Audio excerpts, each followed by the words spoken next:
Jamaah salat Jum'ah kaum muslimin rahimakumullah. Hari-hari belakangan ini kita semua cukup dicemaskan dengan pengumuman BMKG tentang ancaman gempa megatrust.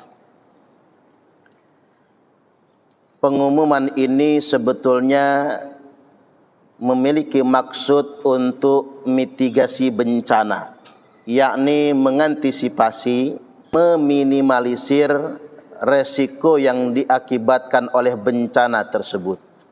Namun kendati pun ini bagian dari mitigasi bencana, terkadang ketika diinformasikan dengan cara yang tidak bijaksana, ini akan menjadi teror baru bagi masyarakat atau bangsa Indonesia.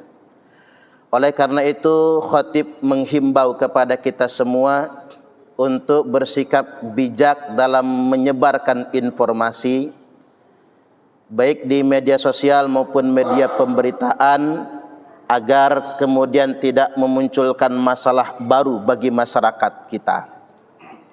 Terkait dengan bencana, alangkah bijaknya ketika kita semua menyadari bahwasanya alam semesta ini hanya tunduk kepada Allah saja. Itulah bedanya dengan manusia.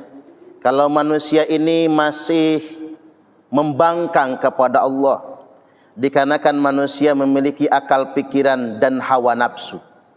Sebaliknya alam semesta, laut, bumi, dan segala komponen ciptaan Allah di langit dan di bumi semata-mata hanya tunduk kepada Allah saja. Sabbaha lillahi ma fis samawati wa ma fil ard.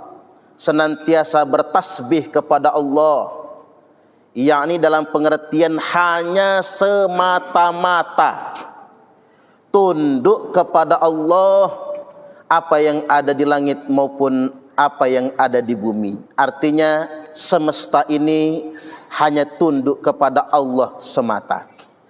Nah, terkait dengan bencana, Allah Subhanahu wa taala sudah menginformasikan terkait dengan bencana alam yang juga pernah dialami oleh umat terdahulu kala.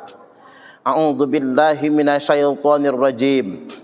Qad makaral ladzina min qablihim fa'atallahu bunyanahum minal qawa'idi fakharra 'alaihimus saqfu min fawqihim wa atahumul 'adzabu min haitsu la yash'urun. Ini informasi bencana yang dialami oleh umat sebelum kita.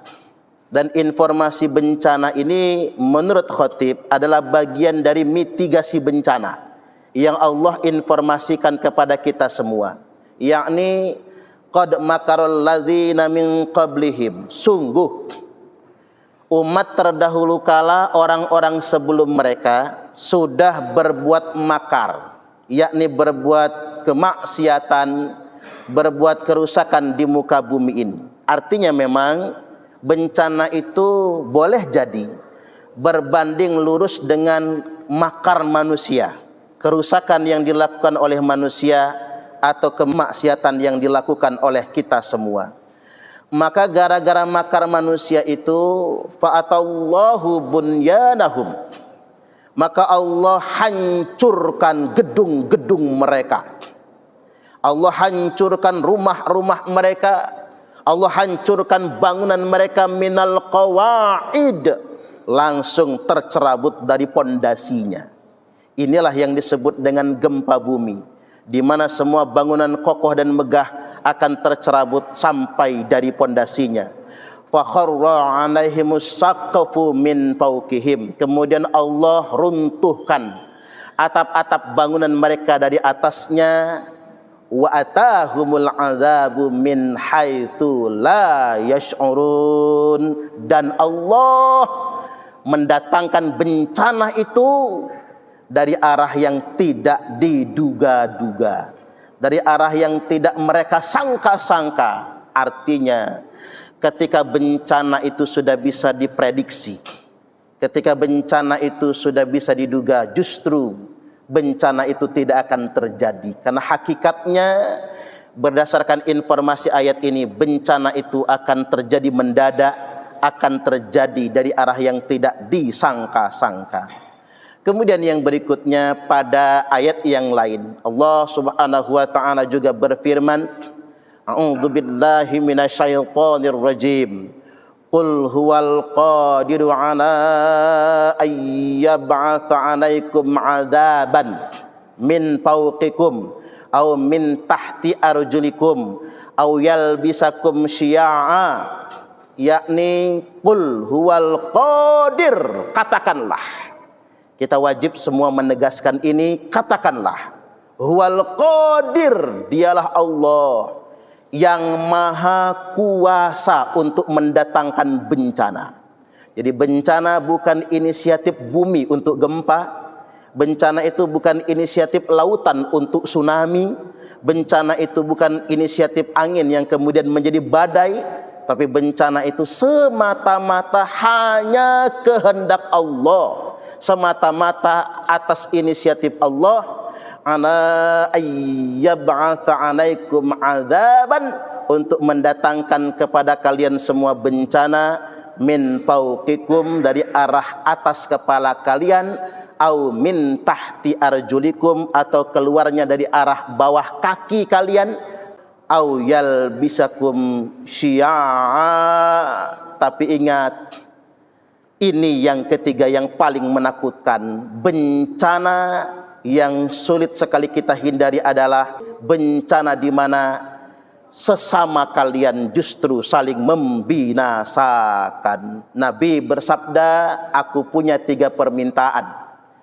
Yang 2 dikabulkan, yang 1 masih ditahan. Sehingganya aku berdoa panjang sekali, kata Nabi. Yakni, sa'altu Rabbi Allah yuhlika ummati bisanah. Aku minta kepada Allah agar umatku tidak dibinasakan dengan as-sanah. As-sanah adalah kemarau panjang yang menyebabkan paceklik, krisis ekonomi, dan kelaparan, sehingganya umat ini dibinasakan dengan kelaparan.